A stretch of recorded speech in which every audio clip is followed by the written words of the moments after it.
মর্যাদা দেন, কারণ আমরাও কাজ করে খাই। কি ডাকাতি করা শ্রমের কাজ না? কত বড় বিশাল গাছ 4-5 জন ধরে রাস্তায় ফেলে রাখে, গা ঘেমে যায়। আমি একবার ধরা পড়েছিলাম এই আশাশুনি থেকে যাওয়ার সময়, রাস্তায় দেখি রাত 1টার সময় বিশাল গাছ ফেলা। আমি কাজ খুলে দিলাম, মুখ বের করে দেখি ওর মুখ বাঁধা, হাতে বড় ছুরি। ওর দৃশ্য দেখে আমি ভয়ে টাকা আগে বলছি নিন। আমারে বলছো হুজুর আপনার টাকাও নেব, আল্লাহ মাফ করবে। তাড়াতাড়ি আল্লাহ মাফ করবে মানে এত বড় গাছ ফেলে বসে আসো, তাড়াতাড়ি টাকা নিয়ে আমার গাছটা তুলে গাড়িটা ছেড়ে দাও। না আপনার টাকা নেব না। আমার ওদিন টাকাও কম দিয়েছিল, এখানে টাকা ফেরত দিয়েছে। বলেন আমি তাদের চেহারার দিকে তাকিয়ে দেখেছি তারা ক্লান্ত, কারণ সারা রাত তারা এভাবে জেগে আছে। এত পরিশ্রমের কাজ, এত কষ্টের কাজ, ওরা 2 দিন পরে যদি বলে আমাদেরকেও শ্রমিকের মর্যাদা দেওয়া লাগবে, আমরা ডাকাতি করে খাই, কি বলতে পারে না? কমিশনে বসে বসে সমস্ত রিপোর্টগুলো দিয়েছিল, সব রিপোর্টগুলো এখন বাতিল ঘোষণা সামনে আসতেছে, কারণ এগুলো একটাও জমা দেওয়ার মতোই না। আমার মাঝে মাঝে 318 পৃষ্ঠাটা পুরো আমি পড়ে দেখেছি। আমার মাঝে মাঝে এদের লেখাগুলো দেখলে মনে হয় এগুলো মেয়াদ উত্তীর্ণ গাঁজা খাওয়া মানুষ।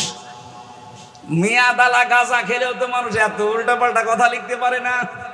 বলছে দেহ আমার, সিদ্ধান্ত আমার। দেহ আপনার মানে এ দেহ আপনার বাপ দিয়েছে। আপনার বাবা মার তো দায়িত্ব ছিল শুধু বিছানায় থাকা, বাকি যা করার কে করেছে?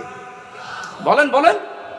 ফালিয়ানজুরিল ইনসানু মিম্মা খুলিকা মিম্মা দাফিকিন ইয়াখরুজু মিন বাইনিস সুলবি ওয়াত তারাইব।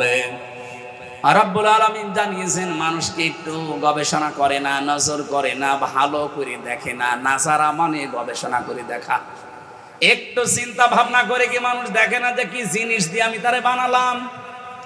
বাবার স্ফলিঙ্গ দিয়ে দ্রুত গতিতে বের হয়ে যাওয়া ওই নাপাক পানি দিয়ে আমি আল্লাহ তাকে বানিয়েছি। এখানে আমার আল্লাহ একটা মজার শব্দ ব্যবহার করেছেন, সলবন আর তারাইব। তাফসিরে দেখেছি সলবন বলা হয় পুরুষের লজ্জা স্থানকে, এটা 1 বচন দিলেন আল্লাহ। আর তারাইব এটা মেয়েদের লজ্জা স্থান বলার সময় আল্লাহ বহু বচন দিয়েছেন। মুফাসসির লিখেছেন এই জন্য আমার আল্লাহ 1 বচন আর বহু বচন দিলেন, কারণ দুনিয়াতে সন্তান নিয়ে আসার জন্য বাবার চাইতে মায়ের কমপক্ষে 3 গুণ কষ্ট বেশি হয়। 10 মাস 10 দিন পেটে রাখার এই কষ্ট দুনিয়ার কোনো বাবা আজ পর্যন্ত টের পেয়েছে? বলেন বলেন। আরে টের পাবেও না কোনোদিন। 2 নম্বরে পৃথিবীতে নিয়ে আসার যে কষ্টটা ডেলিভারির, এটা আজ পর্যন্ত কোনো বাবা টের পায়নি, এটা টের পেয়েছে কে? মা। 3 নম্বরে 2 বছর পর্যন্ত কমপক্ষে তারে দুধ খাওয়ানো লাগে, যদিও দুধ খাওয়ানোর দায়িত্ব মায়ের না। দুধ খাওয়ার দায়িত্ব কার? আল্লাহ। আল্লাহ দুধ খাও। কোথায় আছেন আপনি? এদিকে তাকান। এখানে আমি আলেমদেরকে এবার বলছি কিভাবে কোরআন পড়েন আমি জানি না, এটা পরিচিত আয়াত, কিন্তু সূরা বাকারা 233 নম্বর আয়াতটা আমরা পড়ে দলিল দেই। ওয়াল ওয়ালিদাতু ইউরদিউনা আওলাদাহুন্না হাওলাইনি কামিলাইনি লিমান আরাদা আইয়ুতিম্মার রাদা। যেহেতু লিমান আরাদা আইয়ুতিম্মার রাদা এটা মুযাক্কার শব্দ, আমি আল্লাহ আদেশ দিয়েছি সন্তানকে 2 বছর দুধ খাওয়ানো লাগবে, এই দায়িত্বটা বাবার। মুযাক্কার দিয়েছেন, এটা পুরুষবাচক শব্দ, নারীবাচক শব্দ আল্লাহ দেননি। মুআন্নাস আল্লাহ না দিয়ে মুযাক্কার দিলেন। আল্লাহ পাক নারী শব্দ না দিয়ে পুরুষবাচক শব্দ দিয়েছেন এই জন্যে, কারণ দুধ খাওয়ানোর দায়িত্ব পৃথিবীতে কোনো মায়ের না, এ দায়িত্বটা আল্লাহ দিয়েছে বাবাকে। আপনি বলেন তো আদম নবী থেকে শুরু করে আজকের এই দিন পর্যন্ত কোন বাবা আজ পর্যন্ত সন্তানকে দুধ পান করিয়েছে? বলেন বলেন। তাহলে এই আয়াতটা আপনি কিভাবে ব্যাখ্যা করবেন করেন তো? এত বাস্তবতার সাথে মিলছে না। আল্লাহ বলছেন আমি দায়িত্ব দিয়েছি দুধ খাওয়ানোর, এটা পুরুষের। লিমান আরাদ এটা মুযাক্কার শব্দ, লিমান আরাদা আইয়ুতিম্মার রাদা এটা মুয়ান্নাস না মুযাক্কার। আপনি মিলাবেন কি করে আপনি বলেন? বাবার দায়িত্ব এটা, মায়ের না। মা যদি দায়িত্ব পালন না করে দুধ খাওয়ানোর মায়ের গুনাহ হবে না। কথা বুঝতেছেন? মাইকে বলা মনে হয় আমার ঠিক হচ্ছে না, কারণ আমার ম্যাডাম যদি এখন লাইভ দেখে, আমার ওই ছোট বাচ্চার বয়স এখন 7 মাস, ও বাড়ি গেলে যদি বলে হুজুর এদিকে আসেন, কি ওয়াজ করলেন, ওয়াজ আপনারা এবার খাওয়াবো। কারণ মেয়ের দুধ খাওয়ানোর দায়িত্ব বাবার, আমার না। আপনার মেয়ে আমি দুধ খাওয়িয়ে দেব, কিন্তু বছরে বছরে 10 লাখ টাকা দেওয়া লাগবে, না আপনার মেয়ে আপনি নিয়ে যান। মেয়েটা মুসিবতে পড়ে যাবো না? মাইকে বলবো না, থক্কু। সম্মানিতা মা বোনেরা, আসলেও দায়িত্বটা আপনার না, বাবারই দায়িত্ব। আপনারা যে দয়া করে পালন করে দেন, এই জন্য আপনাদেরকে ধন্যবাদ। নবীজিও জানিয়েছেন, কোন মা যখন সন্তানের মুখে প্রথম ফোঁটা দুধ দেয়, একটা মরা মানুষ চিন্তা করে দিলে যে সওয়াব হয়, ওই সওয়াব আল্লাহ মাকে দান করেন। আপনাদের যে তারাইবের বহু বচন বলছিলাম, এমনি এমনি আপনাদের মর্যাদা আল্লাহ বাড়িয়ে দেননি। ডেলিভারির কষ্টটা এক, দুধ খাওয়ানো এক, আর পেটে রাখা এক, এই 3টা কষ্টের কারণে দুনিয়ায় যত বাবা আছে বাবাদের তুলনায় কম পক্ষে 3 গুণ মর্যাদা আপনাদের বেশি। বলেন সুবহানাল্লাহ। দুঃখজনক হলেও সত্য, বহু জায়গায় এখন আমরা দেখতে পাচ্ছি হাজারো পরিবারে এই মায়ের মর্যাদা 3 গুণ না 1 গুণ সন্তান আমরা দিতে পারছি না। কথা বলছেন না কেন? মায়ের এই মর্যাদা 3 গুণ যেখানে দেওয়ার দরকার, বাবার চাইতে 1 গুণও দিতে পারছি না। আর এর পেছনে দায়ী অধিকাংশ পরিবারে তার বউগুলোর কারণে সন্তান মন থেকে চাইলেও পারে না। সেদিন আমি রাঙ্গামাটি গিয়েছিলাম জেলখানায় যাবার আগে। আসার সময় দেখি একটা বৃদ্ধাশ্রম। কমিটির লোককে বললাম আমার একটু নিয়ে চলো দেখি, কারণ বৃদ্ধাশ্রম দেখার আমার খুব শখ। ভেতরে যে দেখি কলেজের এক অধ্যাপক বিসিএস ক্যাডার, পা ধরে কাঁদতেছে মায়ের। ওর মা বলছে, বাবা আমি যখন মারা যাব, আমার মাথার উপরে যে ফ্যান আছে এই ফ্যানটা পাল্টিয়ে নতুন ফ্যান লাগিয়ে দিবি, এই ফ্যানটা চলে না। ছেলেটা কৌতূহলে জিজ্ঞাসা করছে, মা তুমি তো মরে যাবে, তখন আবার ফ্যান কি হবে? মা বলছে, বাবা আজ 3 মাস আমি এখানে আছি, এই ফ্যানটা ভালো ঘোরে না। আমি বারবার কর্তৃপক্ষকে বলেছি, কিন্তু তারা আমার কথা শোনে না। আমার মনে হয় তুই আমার সাথে যে আচরণ করলি, এই কিছুদিন পরে তোর সন্তান তোর এখানে রেখে যাবে, কিন্তু তোর তো ঘুম হবে না ফ্যান ছাড়া। ছোটবেলা থেকে তোকে আমি বাতাস দেওয়া ছাড়া ঘুম পাড়াতে পারি না, তোর কষ্ট হয়ে যাবে, এজন্য তোকে আগে থেকে সতর্ক করলাম, ফ্যানটা আগে পাল্টিয়ে দিস, তোরই উপকার হবে। হঠাৎ দেখি ওর মা ওর হাতের উপরই মরে গেল। কান্নাকাটি করছিল আর আমার দিকে তাকিয়ে বলছে, হুজুর আমার দিকে আপনি খারাপ ধারণা করবেন না, এই দোষ শুধু আমার একা না, এই দোষ আমার বউ। আমার 2টা ছেলে মেয়ে আছে, তাদের মুখের দিকে তাকিয়ে আমি তালাকও দিতে পারি না। 3 মাস আগে এই বউ আমারে বারবার বলেছে, এই বুড়ি থাকলে আমি তোমার ভাত খাবো না। বাধ্য হয়ে পরিবার বাঁচাতে আমার মাকে রেখে গিয়েছিলাম এই বৃদ্ধাশ্রমে। 3 মাস হয়ে গেল, আজকে আমার মাটা মরে গেল। দুনিয়াতে নাম ধরে ডাকার মতো আমার আর কেউ নেই। খুলনাবাসী, আমার তো মনে হয় শুধু রাঙ্গামাটির ওই প্রফেসর না, এখানে বহু মানুষ আমরা বসে আছি যারা সন্তানের কাছে আর পুত্রবধূর কাছে ওই মহিলার মতো। তাদের হক আদায় 3 গুণ তো দূরের কথা, 1 গুণও আজ পারছি না। আমাদের একটু খেয়াল করা দরকার ভাই। আল্লাহ ইখরুজু মিন বাইনিস সলবি ওয়াত তারাইব, সলবন তারাইব এমনিতেই দেয়নি এগুলো। যারা আজ বললেন যে দেহ আমার, সিদ্ধান্ত আমার, এটা কোরআনে কারিমের ব্যাপারে তহমত দেওয়া। আপনি মনে হচ্ছে কোরআনের বিরুদ্ধে মামলা দিয়েছেন। আপনি কি করে বলতে পারেন যে দেহ আমার, সিদ্ধান্ত আমার? দেহ আল্লাহর সিদ্ধান্ত। বলেন বলেন। হালাতা আলাল ইনসান হাইনুম মিনাদ দাহরি লাম ইয়াকুন শাইয়াম মাযকুরা। মানুষ কি একটু চিন্তা করে না যে দুনিয়ায় আসার আগে ও উল্লেখ করার মতো কিছু ছিল না?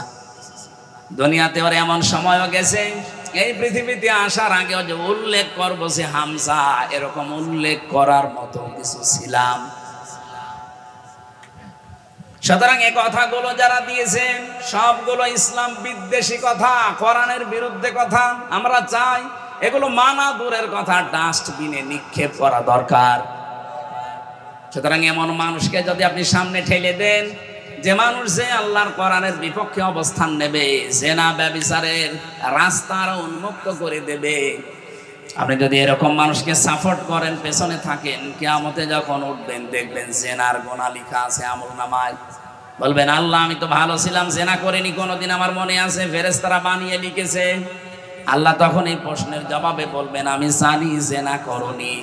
এমন মানুষের পেছনে ছিলে, এমন মানুষকে সাপোর্ট দিয়েছিলে, রায় দিয়েছিলে, ভোট দিয়েছিলে, যে লোকটা সিআর পেয়ে জেনা জারি করে দিয়েছিল লাইসেন্স দিয়ে। এমন মানুষকে সামনে পাঠানো লাগবে যারা বাংলাদেশে জেনার অনুমতি দেবে। কথা বলেন না কেন? এটা তো ফেরেশতারা করবে নাকি? এ কথা বললেই যে আপনি রাজনীতি মনে করেন, আপনি যে ধরা খাবেন আপনি টের পাচ্ছেন। লূত নবীর স্ত্রী ধরা খেয়ে বসে আছে। বাংলাদেশে বহু মানুষ এগুলো বোঝার পরও না বোঝার ভান করে ধরা খেয়ে বসে আছে। যারা যেভাবে চলে যাচ্ছে আপনি তাকান তাদের দিকে, আমার মনে হয় কবর খুঁড়লেও আপনি শাস্তি দেখতে পাবেন। বারবার আপনাকে বাঁচানোর জন্য আমার কি দরকার ছিল এগুলো কথা বলার? আমি তো কোরবানির আয়াত পড়েছি, কোরবানির দিকে চলে যেতে পারতাম, কিন্তু আমি কোরআন হাদিস যা পড়ে বুঝতে পারছি এদেশে বহু মানুষ অন্যায় চরিত্রহীন খারাপ মানুষকে শুধু সাপোর্ট দিয়ে জাহান্নামে চলে যাচ্ছে, ওই লূত নবীর স্ত্রীর মতো। আল্লাহ আমাদের সবাইকে যেন অন্তত বোঝার মধ্যে সম্মতি দান করেন, বলেন আমিন। প্রথম কথায় কি বুঝলাম? এই দুনিয়াতে যদি কেউ কোরআনের পেছনে সময় এবং সম্পদ ব্যয় করে, কিয়ামতের দিন তার জবাব আল্লাহর কাছে দেওয়া লাগবে। বলেন বলেন। আপনি সে জন্মের পর থেকে কিন্তু এটা শুনছেন যে জবাব জবাব, বোঝেন এটা কি?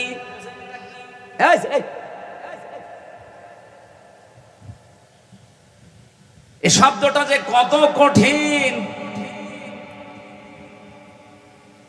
কোরআনে কারিমে আল্লাহ পাক বলেন ইয়া আইয়ুহাল ইনসানু ইন্নাকা কাদিহুন ইলা রাব্বিকা কাদহান ফামুলাকি ফাআম্মা মান উতিয়া কিতাবাহু বিয়ামিনি ফাসাউফা ইউহাসাবু হিসাবান ইয়াসীরা।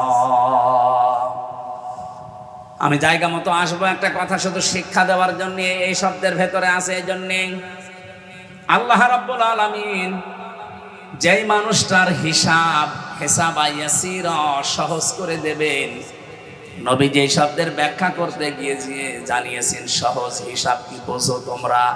সাহাবীরা বললেন আল্লাহ রাসূল ভালো জানে। তিনি বললেন সহজ হিসাব হচ্ছে ওইটা, আল্লাহ যদি কাকে মাফ করতে চায় আস্তে করে তাকে পর্দার আড়ালে ডেকে নিয়ে ঘিরে ফেলবে কুদরতের চাদর দিয়ে, আস্তে করে ঘিরে নেবে ময়দান থেকে আলাদা করে। যদি আল্লাহ কাউকে হিসাব ইয়াসীরা দান করতে চায়, যে তোর হিসাবটা আমি সহজ করে দেব, আস্তে করে ঘিরে ফেলবে ফেরেশতাদেরকে দিয়ে। মনে করেন আসাদ ভাইকে ঘিরে ফেলেছে, চারিদিকে ঘিরে আমার আল্লাহ নিজে তাকে সামনে দাঁড় করিয়ে বলবে আসাদ এই কাজগুলো করেছিলি। সবগুলো ভিডিও ফুটেজ আকারে একটা একটা করে যখন তাকে দেখাবে, দেখে ওর মনটা কান্নায় ভেঙে পড়বে। কারণ আমি জানি এখন আর গোপন করে কোনো লাভ নেই। মাথা নিচু করে বলবে আল্লাহ আমার কিচ্ছু করার নেই, আমারে মাফ করে দেন। রব্বুল আলামিন বলেন এই যে অসহায়ত্ব, এই কান্না জড়িত কণ্ঠ, ওর মুখের দিকে কাকতি মিনতির দিকে তাকিয়ে শেষ পর্যন্ত আল্লাহ বলবেন যা করে মাফ করে দিলাম, কাউকে বলবি না, জান্নাতে চলে যা। এইটার নাম হিসাবাই আছে। এটার জন্য দুনিয়াতে কিছু খোঁজ করা লাগে। আমি তাফসিরে তাবারির ভেতরে পড়েছি খলিফাতুল মুসলিমিন, এই এদিকে তাকান, হযরতে ওমর রাদিয়াল্লাহু তাআলা আনহু তার সন্তান আব্দুল্লাহ ইবনে ওমরকে তিনি ভর্তি করলেন মক্তবে। ওনার সাথেই পড়তো ওই দেশের প্রধান বিচারপতি হযরতে আলীর সন্তান হুসাইন। বারবার টেবিলের উপর থেকে কলম ফেলে দেয় আর বলে, আব্দুল্লাহ তুলে দাও। আর একবার দেয়, তুলে দাও। আর একবার ফেলে দিয়ে তুলে দাও। প্রেসিডেন্টের ছেলে তো মেজাজ খারাপ হয়ে গেছে, বারবার কলম ফেলে দেওয়ার আমারে তুলতে বলো, আমি কি তোমার খাদেম চাকর নাকি? হযরতে হোসাইন ওই দিন বলেছিলেন, তুমি শুধু খাদেম না, চাকর না, তুমি খাদেমের বাচ্চা খাদেম। একটা মেম্বারের ছেলেকে যদি কেউ অপমানসূচক কথা বলেন, ওরই দাপট দেখে কে? অথচ 12,500 বর্গ মাইলের প্রেসিডেন্ট হযরত ওমর, তার সন্তান প্রেসিডেন্টের ছেলেকে যেই বলেছে তুমি খাদেমের বাচ্চা খাদেম, মন গেছে, মেজাজ গেছে গরম হয়ে। বাড়িতে যেয়ে বলছে, আব্বা আমি আর পড়বো না। কেন? আমারে গালি দিয়েছে, তোমাকেও গালি দিয়েছে। বিচার যদি না করো হোসাইনের, ছোট মানুষ তো, বিচার চাই। হযরত ওমর বিচক্ষণ মানুষ, তিনি বললেন বিচার এখন না, জমার দিন। খুতবা চলাকালীন তিনি বললেন, এখানে কি কেউ আছে? হোসাইন বলে, এদিকে আসো সামনে। তুমি আমার সন্তানটাকে গালি দিয়েছো, ছোট করেছো বন্ধুদের সামনে, আবার আমাকেও দিয়েছো। বলে, হ্যাঁ দিয়েছি। কেন দিলে? হযরত হোসাইন বলে, খলিফা যেখানে দাঁড়িয়ে আছেন এই যে মেম্বারে দাঁড়ান, বুকে হাত দিয়ে বলেন তো, আপনি কি আমার নানার খাদেম ছিলেন না? হযরত ওমরের কথা বন্ধ হয়ে গেছে। বলে, তাই তো, আমি তো তোমার নানার খাদেম ছিলাম, কিন্তু এটা তো সার্টিফিকেট লাগবে, তুমি লিখে দিতে পারবা এই কথাটা? কাগজ নিয়ে আসেন।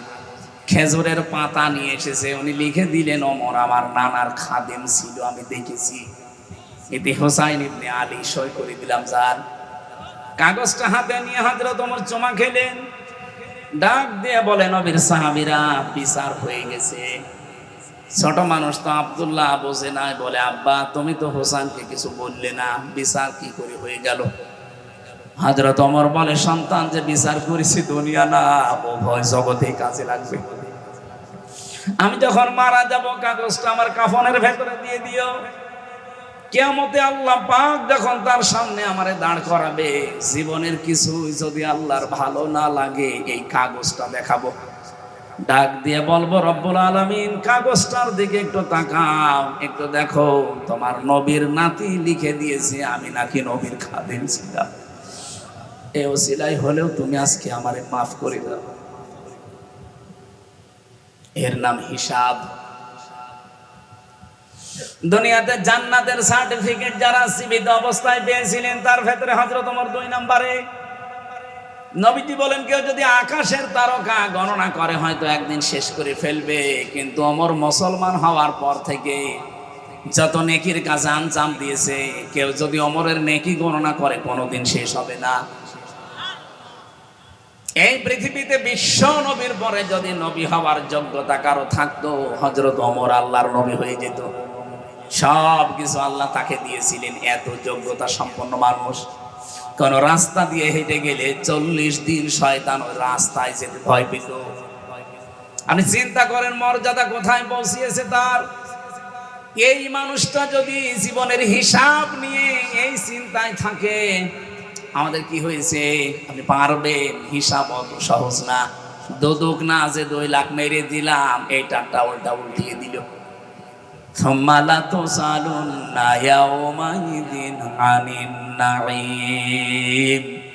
আল্লাহ প্রতিটি নিয়ামতের পুঙ্খানুপুঙ্খানু জিজ্ঞাসা করবেন। আপনাকে আল্লাহ মেধা দিয়েছেন, মেধা কি কাছে কাটালেন, এটার জিজ্ঞাসা হবে। আপনাকে লেখনের শক্তি দিয়েছিল, কিভাবে লিখলেন, কার বিরুদ্ধে লিখলেন, কার পক্ষে লিখলেন, এটার হিসাবও দেওয়া লাগবে।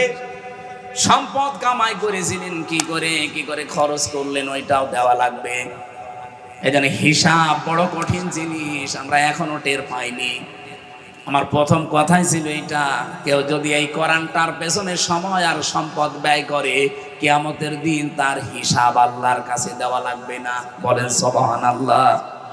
এজন্য আজকে থেকে চেষ্টা করবেন সারাটা জীবন যেন কোরআনের পেছনে ব্যয় হয়, জবাবই যেন দেওয়া না লাগে। কি কথা বলছেন?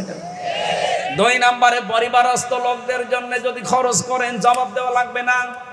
হ্যাঁ, ওটা বা জায়েজ হওয়া লাগবে। পরিবারে আপনার বউ, আপনার মেয়ে, আপনার ছেলে বলছে বাবা ডিশ এন্টিনা লাগিয়ে দিন, ওইটার জবাব দেওয়া লাগবে না। 3 নম্বরে, কেউ যদি জিহাদের ময়দানে টাকা পয়সা খরচ করে, সময় ব্যয় করে, তাহলে ওই সম্পদের হিসাব আল্লাহর কাছে দেওয়া লাগবে না। এই পৃথিবীতে আমার মনে হয় এখন সব চাইতে বড় জিহাদের ময়দান হচ্ছে কোরআনের ময়দান। এই কোরআনটা 54 বছর চলছে বাংলাদেশ স্বাধীন হওয়ার পরে, এখনো পর্যন্ত কায়েম হয়নি। আমি আমার বাড়িতে বলে গেলাম আমার স্ত্রীকে, আমার মেয়েকে, আমার ছেলেকে যে আমি চলে যাচ্ছি, এই কাজগুলো তোমরা করে রাখবা, আমি এসে জানো দেখি কাজ হয়ে গেছে। আমি সফর থেকে ফিরে এসে দেখি একটা কাজেও হাত দেয়নি, আমার রাগ হবে না? আসতে বলেন, হ্যাঁ কথা বলেন না কেন? কি বুঝলেন এখান থেকে? আমার মাঠে সলিমদ্দি কাজ দিয়ে গেল, পরিবারের লোক যদি কাজটা আঞ্জাম না দিয়ে ফেলে রাখে, যেমন কষ্ট হয় আমার। এই জমিনটা আল্লাহ বানিয়েছে তার কোরআনে কারিমকে বিজয় করার জন্য, প্রতিষ্ঠা করার জন্য। আনাকিমুদ্দিন এ শব্দ দিয়েছেন, অথচ আজ পর্যন্ত 54 বছরে এটা কায়েম হয়নি। আল্লাহর রাগ হচ্ছে না। আপনার বিবেকে কি বলে? আল্লাহর রাগ হচ্ছে না। এরপর আল্লাহ কিছু বলে না কেন? ওনারা কিন্তু সত্যিই বলছে, আমার যেমন রাগ হয়েছিল পরিবারে ফিরে যেয়ে যাই, একটা কাজও করো নাই, ফেলে রেখেছো। আল্লাহরও রাগ হচ্ছে যে 54টা বছর তোরা স্বাধীন হলি, 92% মুসলমান তোরা এখানে বাস করিস, এরপরেও কেন এটা কায়েম হয়নি? দেশটা স্বাধীন হওয়ার পর থেকে যে মানুষগুলো স্বাধীনতা পাওয়ার জন্য চেষ্টা চালিয়েছিল, এই দেশে কিছু কোলাঙ্গার সেই জাতির শ্রেষ্ঠ সন্তানদেরকে এখন কালার করার জন্য, ডিভাইডেড করার জন্য চেষ্টায় আছে। যুদ্ধ হওয়ার পরে 71 সালের 72 সালে আপনি যান, ইতিহাস আমি আজকেও পড়লাম, অধ্যাপক গোলাম আজম রহমতুল্লাহ আলাইহি সৌদি আরবে গিয়ে ওই সময় যিনি সৌদির বাদশা ছিলেন তাকে বলেছিলেন যে আপনি বাংলাদেশকে স্বীকৃতি দেন। সৌদির বাদশা ওই সময় বলেছে না, আমি দেব না, কারণ দেশটাতে বঙ্গবন্ধু ধর্ম নিরপেক্ষ মতবাদ কায়েম করেছে, আর যেটা ভারত চায় সেইটাই চলছে, আমি এ দেশের স্বীকৃতি দেব না। উনি ওই দিন প্রায় 1 ঘন্টা 10 মিনিট ধরে তাকে বুঝিয়েছিলেন যে আপনি শুধু বঙ্গবন্ধু আর ভারতের দিকে তাকিয়ে যদি দেশটার স্বীকৃতি না দেন, এখানে 92% মুসলমান বাস করে। এই মুসলমানগুলো আস্তে আস্তে দিন যত যাবে, তারা ধর্ম নিরপেক্ষ মতবাদের এই চাপায় পড়ে শেষ পর্যন্ত ওরা আল্লাহর সাথে শিরিক করবে। আপনি কিয়ামতে জবাব দেবেন কি?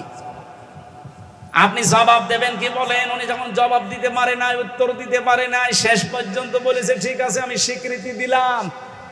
এই স্বীকৃতি আদায় করার জন্য বাংলার যে শ্রেষ্ঠ সন্তান চেষ্টা চালিয়েছে, ভাষা সৈনিক, আজ তাকে কালার করার জন্য কিছু কোলাঙ্গার ফুটে পড়ে লেগেছে। এই কথা বলেন না কেন? পাকিস্তানের যারা সহযোগী রাজাকারদের, আরে ভাই ওই সময় যারা যুদ্ধ অপরাধ করেছে তারা হচ্ছে পাকিস্তানের সেনারা। আর ওই সময় এই দেশে যাদের নামে মামলা হয়েছে, আমি আজকেও পড়লাম 37,471টা মামলা হয়েছিল। 37,471টা মামলা হয়েছিল ওই সময়। আপনি পুরা মামলার একটা একটা করে সব আমি কপি করে রেখেছি, আজকে পুরাটা আজ দিনের বেলায় পড়লাম। একটা জামাতের কর্মীর নামে, নেতার নামে কোনো মামলার তালিকা নেই। আপনি এর পরেও কেন মিথ্যা তহমতে 54 বছর দিয়ে যাচ্ছেন এই মাজলুম দলটার উপরে বলেন? আর একটা মীমাংসিত জিনিস আবার সামনে নিয়ে এসে কোন কারণে বাতিলদেরকে আমাদের বিরুদ্ধে, এই দেশের জনগণের বিরুদ্ধে লাগাতে চান? যারা বলে এই দেশের মানুষ পাকিস্তানপন্থী, এ কথা যারা বলবে অবশ্যই তারা ভারতপন্থী। এই কথা বলেন না কেন?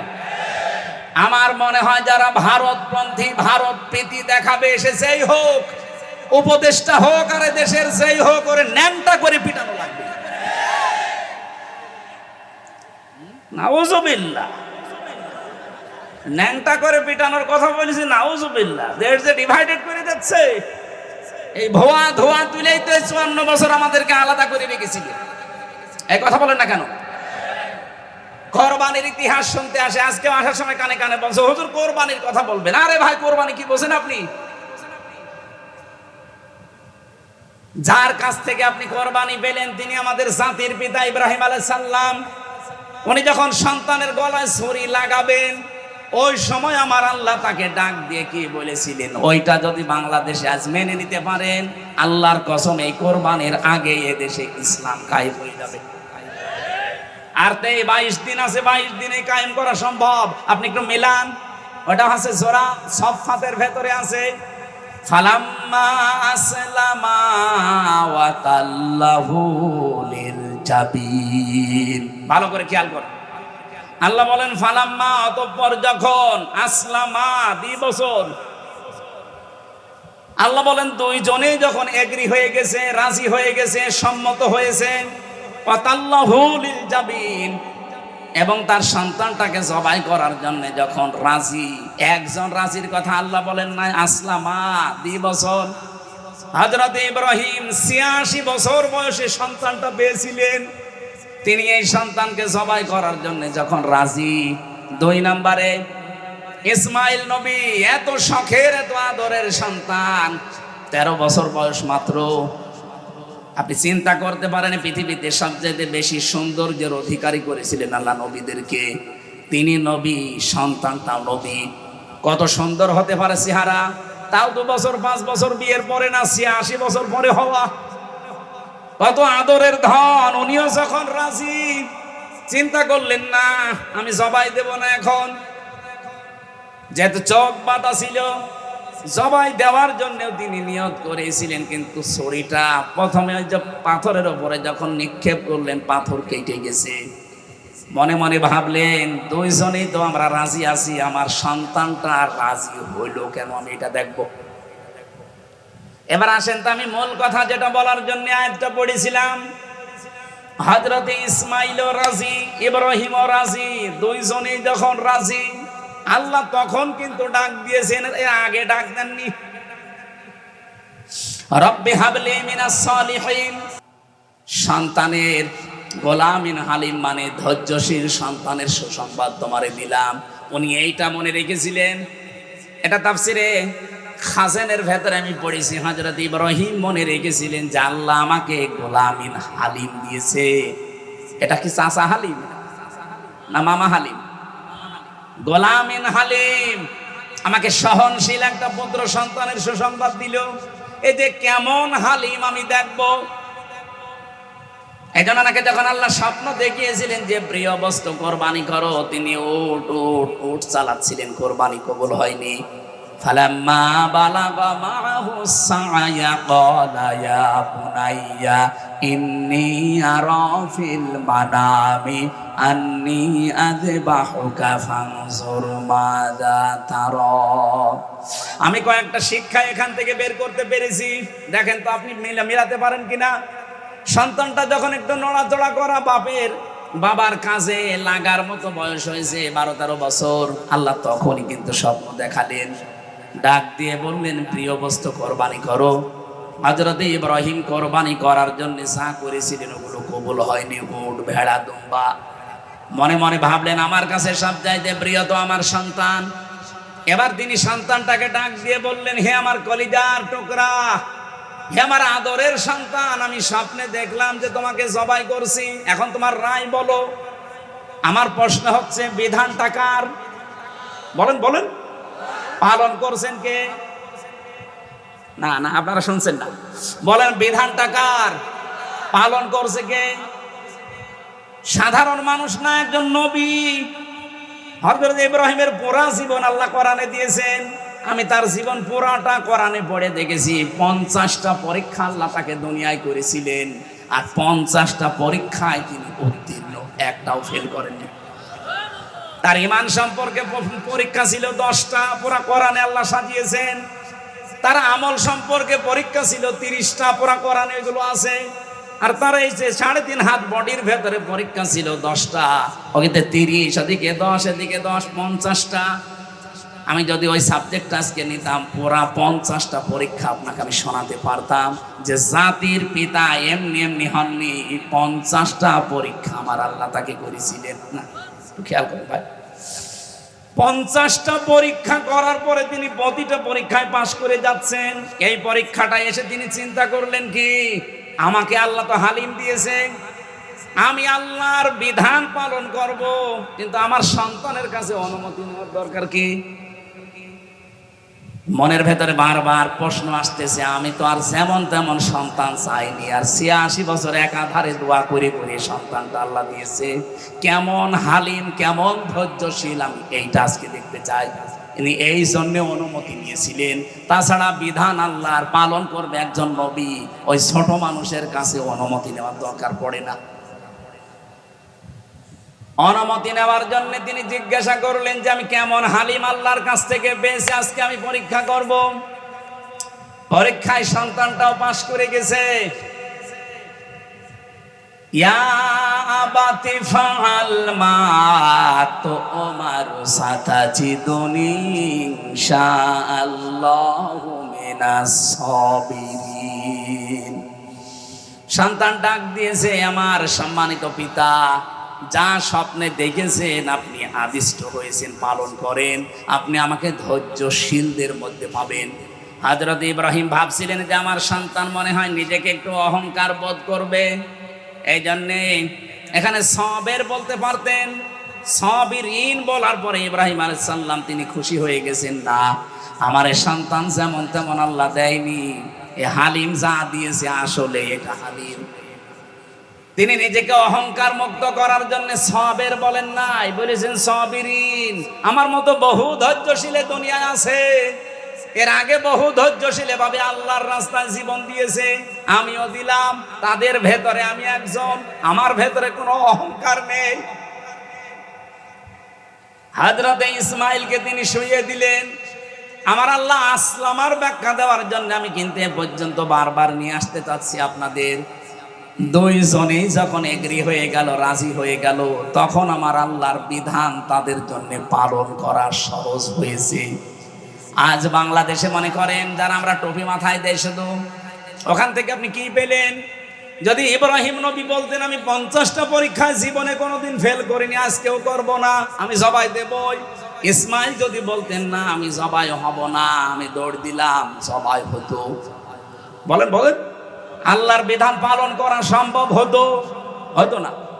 ইসমাইল নবী যদি বলতেন যে আমি তো সাবিরিনদের ভেতরে একজন, ঠিক আছে আমি গলা দিয়ে দিলাম, যা ভালো লাগে করেন। ইসমাইল নবী যদি বলতেন না, ইব্রাহিম যদি বলতেন আমি এত আদরের সন্তান জবাই করব না, আল্লাহর বিধান পালন হতো? জবাব দেন, বলেন কি বুঝলেন এখান থেকে? দুইজনেরই রাজি হওয়া লাগবে। বাংলাদেশে আগামীতে 300 জন মানুষ দায়িত্বে যাবে, এরা যদি ইব্রাহিম নবীর ভূমিকায় আসতে পারে, 18 কোটি মানুষ আমরা যদি ইসমাইল নবীর ভূমিকায় আসতে পারি, আল্লাহর বিধান এই দেশে কায়েম করা সহজ। কথা বোঝা যায়নি? এটাই কোরবানির শিক্ষা। এটা তো নিতে পারবেন না, ঠিক আছে?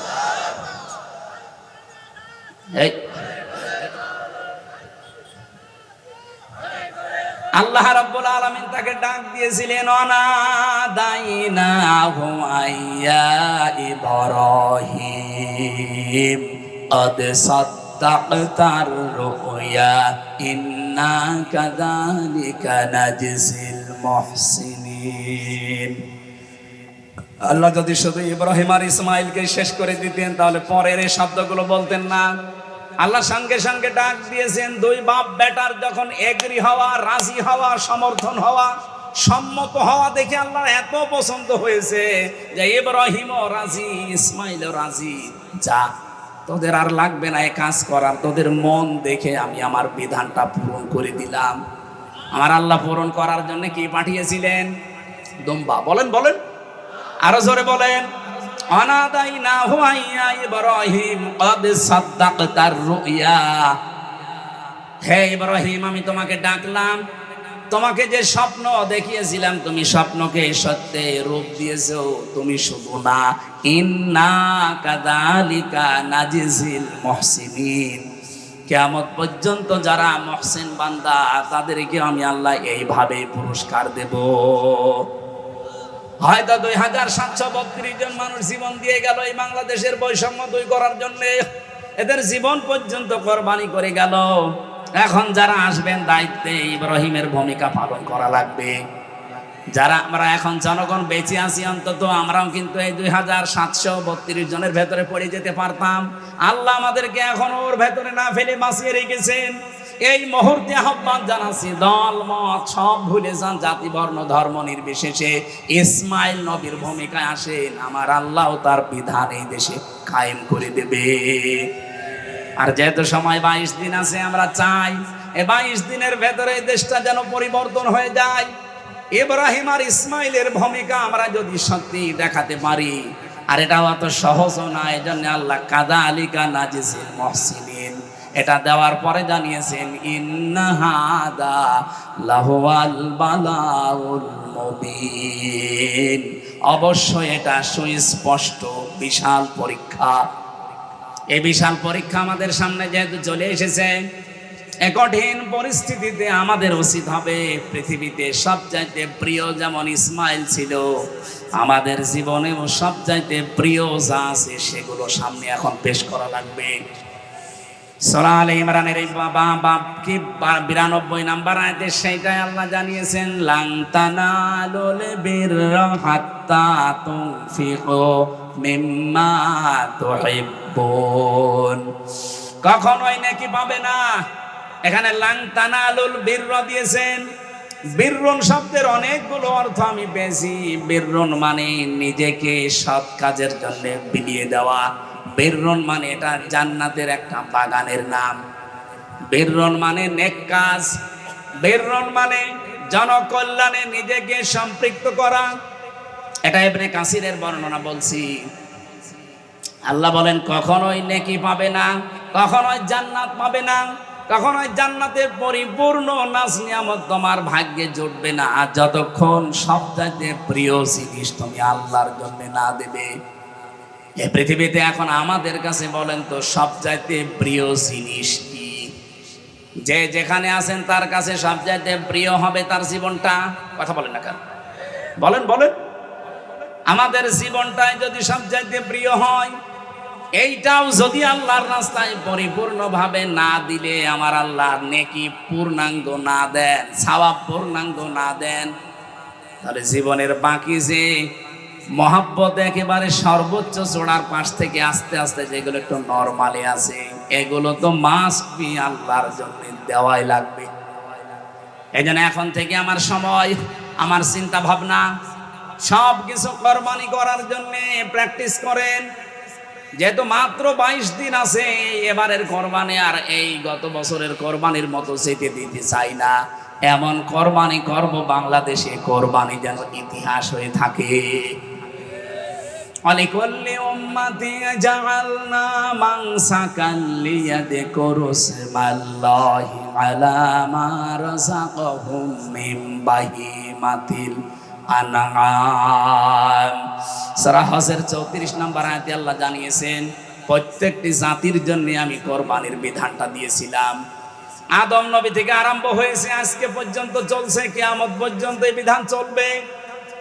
কি এমন গুরুত্বপূর্ণ বিধান যে এতদিন আছে, এখনো চলছে, চলবে? কি আছে এর ভেতরে? আমরা দেখি কোরবানি মানে বিশাল গরু জবাই করে খেয়ে ফেলা। না ভাই, এটার নাম কোরবানি না। লা ইয়ানালাল্লাহু লুহুমুহা ওয়ালা দিমাউহা ওয়ালাকিন ইয়ানালুহুত তাকওয়া মিনকুম। তোমাদের রক্ত, গোশত, চর্বি, চামড়া এগুলো আল্লাহর কাছে যায় না, যায় শুধু তোমাদের ভেতরের তাকওয়া। কোরবানির আসল উদ্দেশ্য কিন্তু তাকওয়া। এখন এই তাকওয়াটা নিয়ে আমাদের দেশে ভেজাল আছে। আমরা শুধু পোশাকের তাকওয়া খুঁজি। তাকওয়া মানে যোগ্য।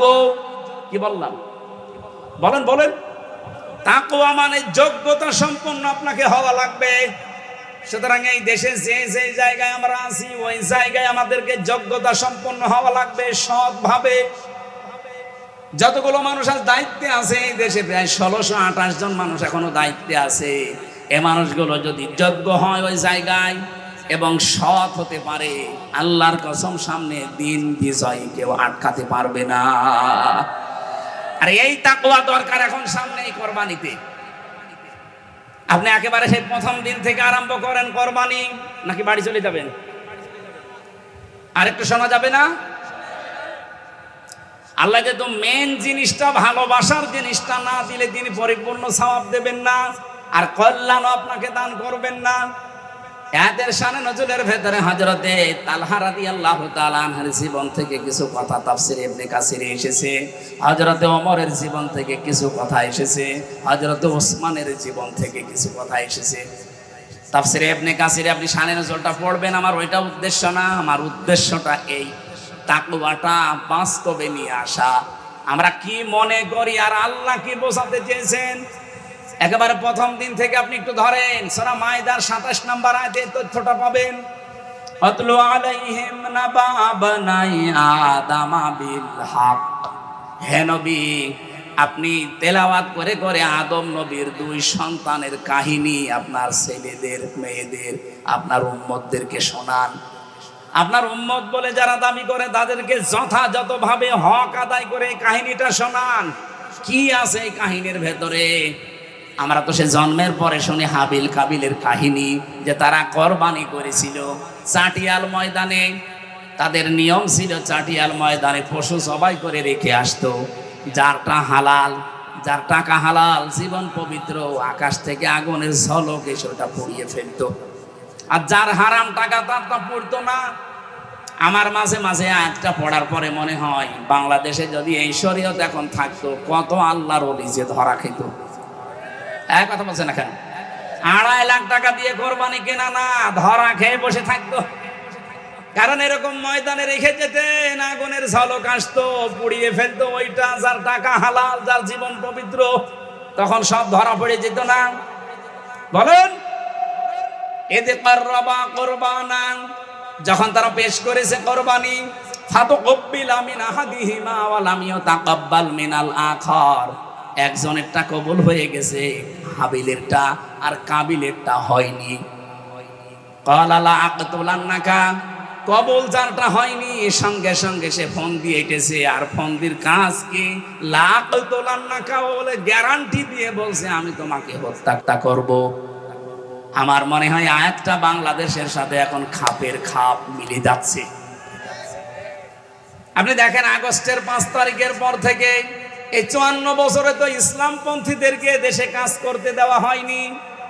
আগস্টের 5 তারিখে একটু পরিবেশ পেয়ে আমরা যারা আজ নিজেদের চরিত্র, নিজেদের অ্যাক্টিভিটিস, নিজেদের কাজকর্ম জানান দিতে পারি, মানুষের সাথে মিশতে পারি, সময় দিতে পারি, কাজে লাগাতে পারি, এই 9 মাস 5 দিনের ব্যবধানে যে অবস্থা দাঁড়িয়েছে এই দেশে, আপনি একটু খেয়াল করে দেখেন।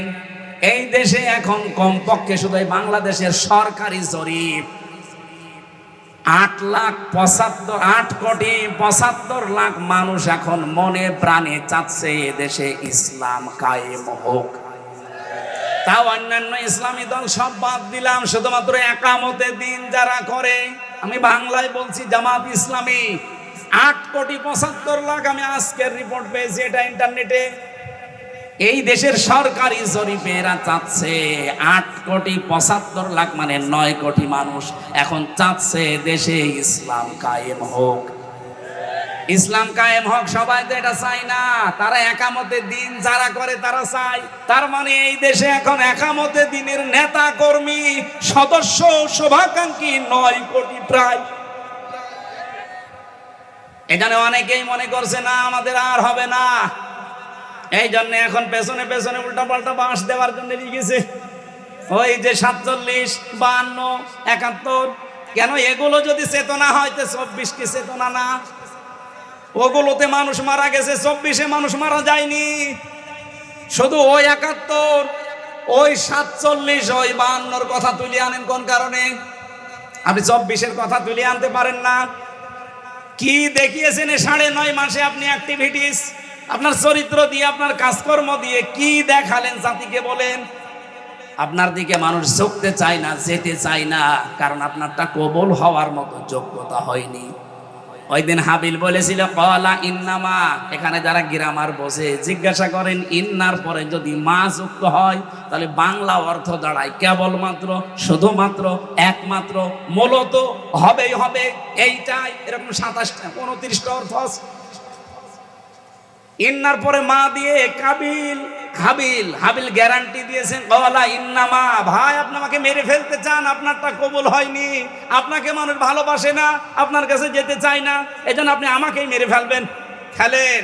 কিন্তু এই পৃথিবীতে শুধুমাত্র মুত্তাকি যারা, ইয়াতাকাব্বালুল্লাহু মিনাল মুত্তাকিন, দুনিয়ায় যারা মুত্তাকি হবে তাদেরটাই শুধু আল্লাহ কবুল করছে এবং করবে।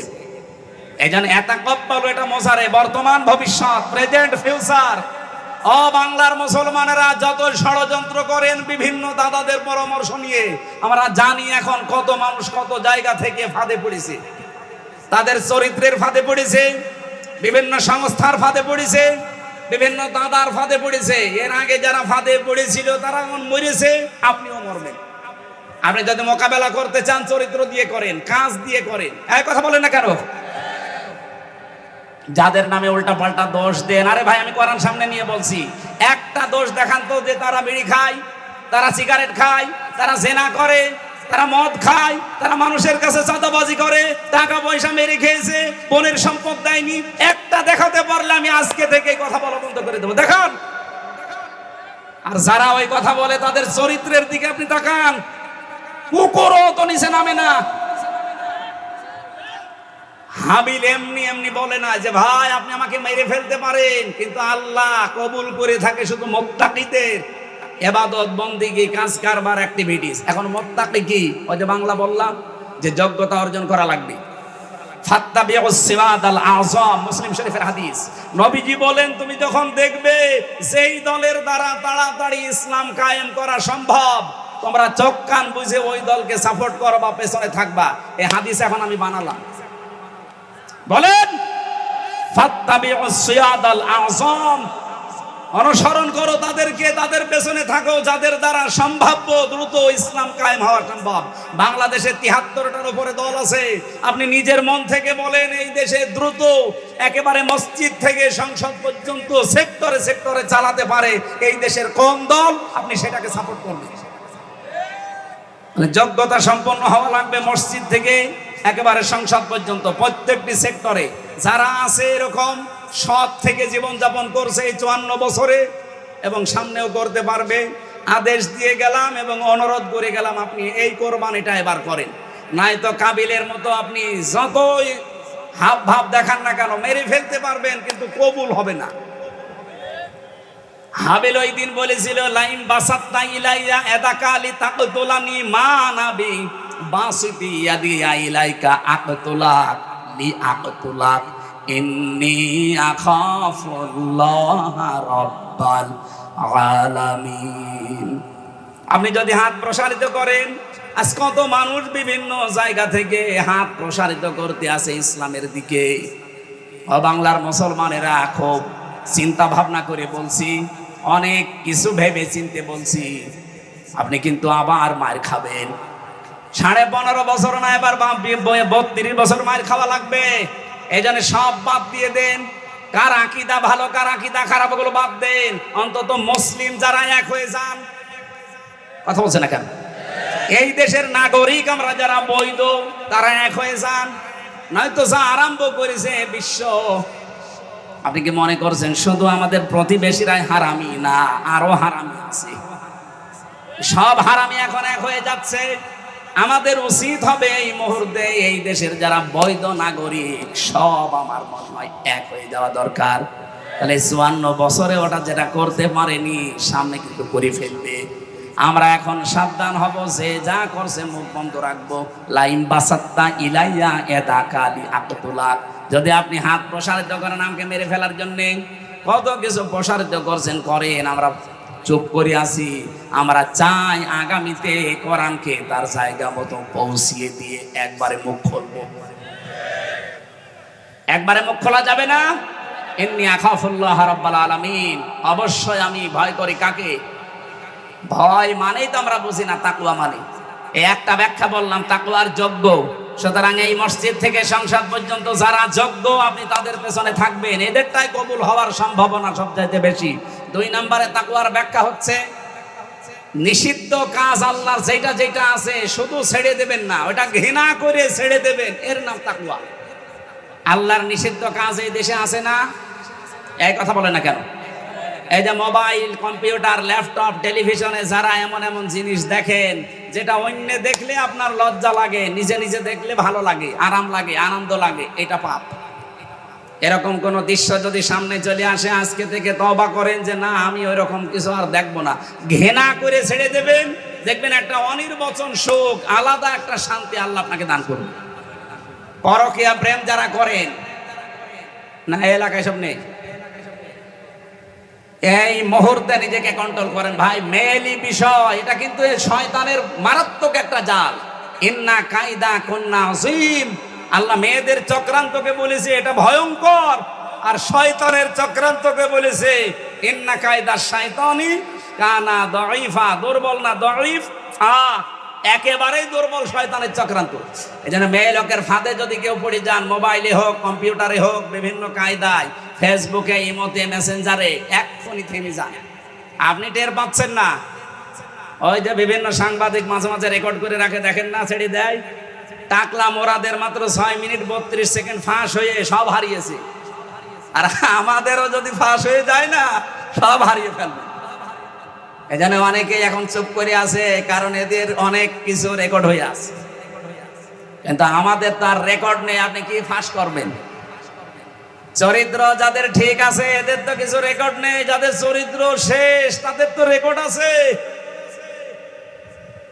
এই জন্য চরিত্রকে ঢেকে রাখার জন্য এখন এই হাবিলের মতো মানুষ যারা তাদের বিরুদ্ধে অপপ্রচার আরম্ভ করেছে, তাদের উপরে তীর নিক্ষেপ করা আরম্ভ। যে মানুষগুলো এই দেশে মনে করেন যে আমি নামাজ পড়ি, রোজা রাখি, আমার বউ পর্দা করে, আমার তো বাকিগুলো ঠিকই আছে, তারপরও এসব দলদারি করা লাগবে, কোরআন প্রতিষ্ঠার জন্য এই ঝামেলার পথ আবার যাওয়ার দরকার কি? আমার মনে হয় তারা নবীজির এই নবুয়তের জিন্দেগি 23 বছরের 13 বছর মানে 10 বছর মানে না। কি কথা বললেন না কেন? নবীজির 23 বছরের জীবনে 13 বছর আপনি মেনে নিলেন, আর 10 বছর মানা লাগবে না? উনি যেই দিন নবুয়ত পেয়েছেন ওই দিন থেকে ইন্তেকাল পর্যন্ত এই 23 বছরের জীবনে যদি 1 সেকেন্ডও কেউ অবিশ্বাস করে, যদি ঠাট্টা করে, বিদ্রূপ করে, খারাপ কথা বলে, যালিকা বিআন্নাহুম কারিহু মা আনজালাল্লাহু ফাআহবাতা আমালাহুম। কারিহু শব্দটা আছে সূরা মুহাম্মদের 9 নম্বর আয়াত, এটা যেটা আমি আপনাকে দিয়েছি, আপনার প্রতি নাজিল করলাম, এগুলো যদি কেউ একটা কথা মানে না এমন না, যদি অপছন্দ করে, ফাআহবাতা আমালাহু, আমার পেছনের কোনো আমল আর থাকবে না, সব নষ্ট হয়ে যাবে। এদেশে বহু মানুষ আমরা দেখি বুঝে না বুঝে এরকম অনেক কথা বলে ফেলে। কি কথা বলে না কেন? আমরা এরকম কোনো কথা বলবো না, সাবধান থাকবেন। এটা তো আর এই মুখের কথা যে থুক্কু এরকম জিনিস না। এই জন্য সাবধান হওয়া লাগবে। আল্লাহর কোন বিধান যেগুলো এই 23 বছরে নাজিল হয়েছিল, আপনি বলেন উনি এর আগেও 23 বছর চেষ্টা চালিয়েছিলেন, 17 থেকে 40 কত হয়? বলেন বলেন 23। উনি 17 বছর থেকে হিলফুল ফজল গঠন করার মাধ্যমে 40 বছর একাধারে এই 17-23 বছর চেষ্টা চালালেন। শান্তি তো কাঙ্ক্ষিত মানের আনতে পারেননি, কিছুই হয়নি। কিছু উপকার হয়েছিল মানব জীবন, কিন্তু এই মানুষটা যখন 40 বছরে কোরআন পেলেন, এটা হাতে নিয়ে শুধু পড়ার ভেতরে সীমাবদ্ধ রাখেননি, শুধু প্রচারের ভেতরে সীমাবদ্ধ রাখেননি। তিনি যখন বললেন যে এটা আমি কায়েম করে দেখাতে চাই, এমনকি দেখিয়েও তিনি 10 বছর এটা দিয়ে রাষ্ট্র চালিয়েছেন। সর্বশেষ তিনি বলতে পেরেছিলেন খায়রুল কুরুনি করনি, আমার যুগ শ্রেষ্ঠ যুগ। এ কথা এমনি বলা যায়নি, 10 বছর এটা দিয়ে চালানো লেগেছে। তারপরে তিনি বলতে পেরেছিলেন খায়রুল কুরুনি করনি, যেটা প্রত্যেক জমার দিন দ্বিতীয় খুতবা ইমাম সাহেবরা আমাদেরকে আরবিতে শোনায়। আমরা হয়তো আরবি ওইভাবে বুঝি না, এই জন্য কোনোদিন চিন্তা ভাবনা করি নাই, এইটাই বলে আরবিতে। যে আমার যুগ শ্রেষ্ঠ যুগ, যেটার মাধ্যমে হয়েছিল ওইটার শিক্ষায় আপনি ব্যস্ত, ওইটার প্রচার প্রসারে ব্যস্ত, কিন্তু ওটা যে কায়েম করা লাগবে ওটার কথা শুনলে আপনার মাথায় আগুন ধরে যায়। উল্টাপাল্টা ভাবনা ভাবেন, চিন্তা ভাবনা নিয়ে আসেন, আপনার পেছনের আমল আছে। এই জন্য সাবধান করলাম এরকম কোনো কাজে যেন কেউ অন্তত জড়িত না হয়। আমি বহু আলেমকে বলতে শুনেছি এই 15.5 বছরে যে আমি নামাজ পড়ি, রোজা রাখি, আমার বউ পর্দায় থাকে, আমার ব্যবসা হালাল, আমি হজ করে এসেছি, ওই দলমল ঝামেলায় আমি নেই, আমি ভালো। আপনি ভালো আমিও জানি, আমি কি নবীর চাইতে ভালো? কথা বললেন না? নবীজি তো রাষ্ট্রপ্রধান ছিলেন 10 বছর একাধারে। উনি যদি রাজনীতি না করবেন রাষ্ট্রপ্রধান হলেন কি করে? আমাদের এখন যেটা আছে এটাও তো রাজনীতি করা লোক না, তারপরেও রাষ্ট্রপ্রধান হয়ে আছে। কি কথা বলেন না কেন? উনি অ্যাক্টিভ সারা জীবন রাজনীতি ওইভাবে করেছেন না। যেহেতু যে দলের সাপোর্টে তিনি ছিলেন ওই দলটাই যেহেতু নিষিদ্ধ হয়ে গেছে, আমরা চাই এই নিষিদ্ধ দলের মানুষকে দেশে আর রাষ্ট্রপতি রাখা, এইটাও একটা নিষিদ্ধ কাজ। আপনি কি কথা বোঝেন? আমরা চাই যে নিষিদ্ধ দলের সাপোর্টে যারা ছিল এই মানুষগুলো যদি এখন রাষ্ট্রের কোনো জায়গায় থাকে, তারাও তো নিষিদ্ধ হয়ে গেছে, তাদের দল যেহেতু নিষিদ্ধ, তারা নিষিদ্ধ না? আপনি কোন আইনের ভিত্তিতে, কোন সংবিধানের দোয়াই দিয়ে তাহলে থাকবেন আপনি রাষ্ট্রপতি বলেন? এই জন্য দেশের সবার পক্ষ থেকে আমি মনে হয় আহ্বান জানাতে পারি যে আপনি তাড়াতাড়ি বিদায় নিন। আপনার মতো এত বড় অবৈধ কাজ 15.5 বছরে দেখার পরও যখন আপনি চুপ করেছিলেন, কারণ নামই তো আপনার চুপ, আপনি চুপ করেই থাকেন। আপনি চুপ করে থাকার কারণেই তো আমরা জাহান্নামে যাচ্ছিলাম। এই জন্য ওনারে বাদ দিয়ে আমার একটা মনে হয় এই বাংলাদেশে এখন অন্তত কিছুদিনের জন্য ডক্টর মোহাম্মদ ইউনূস ওনাকে রাষ্ট্রপতি আর সাংবাদিক মাহমুদুর রহমানকে কিছুদিনের জন্য রাষ্ট্রপ্রধান, প্রধানমন্ত্রী, এই কিছুদিন এগুলো বানিয়ে রাখেন। আর বাকি যেগুলো উপদেষ্টা আছে ও ছাতার কোনো কাজ নেই, কাম নেই, আন্দাজে খালি সরকারি গাড়ি চড়ে যাচ্ছে। বলেন তো এদেশে মেম্বার, চেয়ারম্যান, মেয়র, এমপি ছাড়া যদি দেশ চলতে পারে উপদেষ্টা কি দরকার? ও শুধু ডক্টর মোহাম্মদ ইউনূসকে দায়িত্ব দিয়ে দেন, সাংবাদিক মাহমুদুর রহমানকে কিছুদিন দিন, দেখেন একেবারে দেশ টাইট হয়ে যাবে। আজকেই লিখেছে পত্রিকায়, আপনারা দেখেছেন, বাংলাদেশে আওয়ামী লীগ নিষিদ্ধ হওয়ার কারণে সবচাইতে বেশি উদ্বেগ প্রকাশ করেছে ভারত। আরে ভাই, আপনার অসুবিধা কি? আপনার কি সেই নেশা এখনো কাটে নাই? এতদিন যে নেশায় ছিলেন ও নেশায় কি এখনো আছেন? এই যে একটা মলম সাংবাদিক কি যেন হকার ময়ূখ মাঝে মাঝে লাফিয়ে লাফিয়ে বলতো না যে আমরা এই যে চট্টগ্রামের এই 3 জেলা আমরা প্রায় নিয়ে নেব, কারণ ফেনী থেকে চট্টগ্রামের মাঝে একটা চিকন রাস্তা, তো এটা ব্লক করে দিয়ে ওইটা আমরা নিয়ে নেব। আরে ভাই, আপনি কি যৌতুক নেবে? আর মেয়ে তো পালিয়ে গেছে, ও মেয়ের বিয়েই তো মানি না। পালানো মেয়ের আবার যৌতুক কিসে? পালানো মেয়ের যৌতুক হয়? মেনে নেব তারপরে তো। আর আমরা তো মানবো না, কারণ যার সাথে গেছে ওর সাথে তো বিয়ে দেওয়া যায়জ নেই যতদিন মুসলমানই দেওয়া না হচ্ছে। আর দাদার এখন যে বয়স, এমনি পাকিস্তানের সাথে নাকানি জবানি খেয়ে ওর সব কিছু গুটিয়ে গেছে। এখন এই বয়সে যদি আপনি মুসলমানই দিতে চান, এই বুড়ো হাসাম পাবেন কোথায়? বুড়ো হাসাম দিয়ে এখন যদি মুসলমানে দিতে চান, আমার মনে হয় অনেক হাসাম আছে, দেখা যাচ্ছে ওই আঁকা কাটতেছে, গোড়া কেটে ফেলেছে। জীবনের মতো শখ মিটে যাবে দাদা। এমনি ভারতের সংসদে এখন দাদার জীবন শেষ করে ফেললো বিরোধী দলীয়, তারা এখন বলছে কিত কিত কিত কিত কিত কিত। কি করলেন আপনি? দেশটা ডুবিয়ে মারলেন। আমার মনে হয় এই লোকটার যদি লজ্জা থাকতো ও হার্ট স্ট্রোক করে মরেছে। এ তো লজ্জা নেই তো, গরুর মদ খাওয়া জাতি। হিন্দু ভাইদেরকে আমরা সম্মান করি, কিন্তু উগ্রপন্থী যারা তাদেরকে ঘৃণা করি আমি। হিন্দু যারা আছেন তাদেরকে আসেন, কারণ এই কোরআন শরীফ আপনাদের ধর্মের মতো শুধু ঠাকুর আর পুরোহিত পড়বে তা না, এটা হাদা বায়ানুল লিন্নাস, মানুষ যারা তাদের জন্য। কিন্তু ওদেরকে আমরা মানুষ মনে করি না, যারা উগ্র, যারা সন্ত্রাসী। কতগুলো মুসলমানের বাড়ি ঘর আপনি ভেঙে দিলেন ধোয়া ধোয়া তুলে, এমনকি আল্লাহর ঘরে পর্যন্ত আপনারা হাত দিয়েছেন। এ পৃথিবীর ইতিহাস পাল্টিয়ে ফেলেছে এই উগ্রপন্থী এই হিন্দুরা। এই জন্য তামাম দুনিয়া তাদেরকে ঘৃণা করে। সৌদি আরবের কাছে কল দিয়েছিল মোদি যে যুদ্ধটা থামান, সৌদি বলছে না আমরা পারবো না। আমেরিকার কাছে গেছি, আমার মনে হয় আমেরিকা যদি বলতে পারবো না, ও এমনিতেই পাগল হয়েছে। তো যে হচ্ছে কি, 3 দিনে যেভাবে ক্ষতি হয়ে গেছে ওদের, এখন দাঁড়াতে 50 বছর লাগবে। তলে তলে অনেক কিছু ওরা হারিয়ে ফেলেছে অলরেডি। এদেরকে মুরগির বাচ্চার মতো যখন একেবারে সর্বশান্ত করে একটার পর একটা লাশ সাজিয়ে রেখেছে। পৃথিবীতে সবচাইতে বেশি ভয় যারা উগ্র হিন্দু মুশরিক, যারা শিরিকে ব্যস্ত, এই মানুষগুলো সবচাইতে বেশি মৃত্যুকে ভয় করে। এটা আমি বানালাম, আমি নিজে দেখেছি, এবং কোরআনেরও এই কথায় ওয়ালা তাজিদান্নাহুম আহরাসান নাসি আলা হায়াতি ওয়া মিনাল্লাযিনা আশরাকু।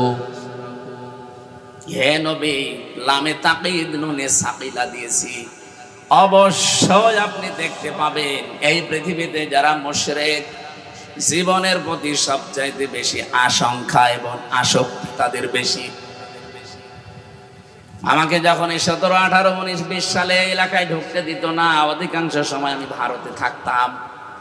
কলকাতা, আসাম, মিজোরাম, ত্রিপুরা দিয়ে বহু জায়গা আমি ঘুরেছি, ওদের সাথে মেশার সুযোগ আমি পেয়েছি। আমি দেখেছি সবচাইতে বেশি ভয় করে তারা মরণকে। যদি কোনো মুশরিককে আপনি একটু ভয় দেখাতে পারেন, এই মেরে ফেলবো, কিন্তু ও আপনাকে বাপ না দুলা ভাই ডাকবে। এখানে যখন একটা একটা করে মরে যাচ্ছিল, তখন কিন্তু ভয় পেয়ে গেছে যে হচ্ছে কি। আর পাকিস্তানের যে সৈন্যগুলো এসেছিল, এরা মরণের ভয় না, লিখিত সই দিয়ে এসেছিল যে আমরা বনিয়ানুম মারসুস, সীসা গলা প্রাচীরের মতো ঐক্যবদ্ধ হয়ে সই করে সিগনেচার দিয়ে তারপরে তারা আল্লাহর নামে বিদায় নিয়েছে যে আমি মরবো না হয় মারবো। কোরআনে কারিমে আল্লাহ এই আয়াতই দিয়েছেন এইভাবে, ইউকাতিলুনা ফি সাবিলিল্লাহি ফায়াকতুলুনা ওয়া ইউকতালুন। তারা লড়াই করে, সংগ্রাম করে আমার আল্লাহর রাস্তায়, হয় মারে নাই মরে। আগে মরে তারপরে মারে, কথা আল্লাহ দেননি। আগে মারে এরপরে মরে। আপনি যদি না মারতে পারেন মরবেন কিভাবে? এই জন্য মারা লাগবে আগে, এরপরে মরার কথা। আর আমরা যদি আগেই মরে যাই, এই জন্যই তো 54 বছর আমরা দাঁড়াতে পারি না।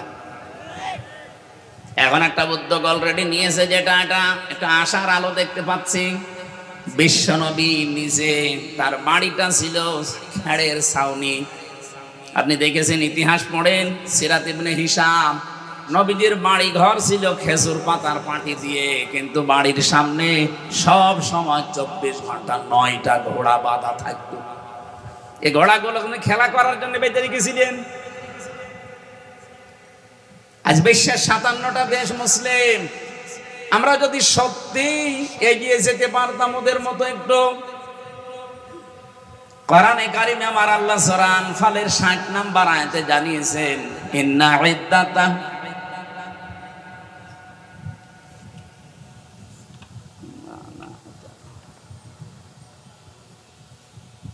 আনফাল না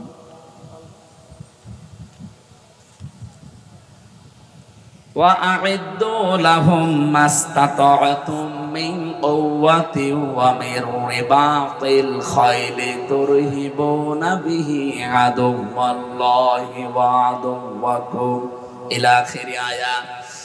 আল্লাহ পাক বলেন, প্রস্তুতি নাও, প্রস্তুত রাখো। ঘোড়ার কথা এখানে আছে, ওই জামানায় যেহেতু যুদ্ধ ঘোড়া দিয়ে হতো, এই জন্য আল্লাহ খয়েল দিয়েছেন। তাফসিরে খয়েলের ব্যাখ্যা শুধু ঘোড়া, এখন আপনি আধুনিক তাফসিরে পাবেন না। ঘোড়া মানে এখন, খয়েল মানে এখন অ্যাটম বোম, খয়েল মানে এখন কম্পিউটার, খয়েল মানে এখন এই যে আধুনিক যে সমস্ত অস্ত্র শস্ত্র বের হচ্ছে এইগুলো। হে নবী, ওরা ইসলাম ধ্বংস করার জন্য যেগুলো ব্যবহার করছে, আপনি উল্টিয়ে ওইটা ইসলামের পক্ষে কাজে লাগান। পাকিস্তান যতটুকু শক্তি উপার্জন করেছে, ইরান যতটুকু করেছে, তুরস্ক যতটুকু করেছে, বিশ্বের 57টা মুসলমান দেশ যদি এইভাবে এগিয়ে যেত, এই 54 বছরে আমাদের প্রতিবেশী নামে কলঙ্ক এরা আমাদেরকে দাবিয়ে রাখতে পারতো না। এই জন্য আমাদের উচিত 18 কোটি মানুষ, আমার মনে হয় এখন দরকার হয় 3 বেলার জায়গায় 2 বেলা খাওয়া দরকার। 1 বেলা টাকা বাঁচান, রাষ্ট্রে জমা দিয়ে অন্তত রাষ্ট্রকে একটু স্বনির্ভর, একটু শক্তিশালী করে তুলেন। 500টা যদি আমরা ওরকম নামি দামি রাফায়েলের মতো জিনিসপত্র কিনে রাখতে পারি, ওদিকে আমাদের 53-54 বছরে যাদের সাথে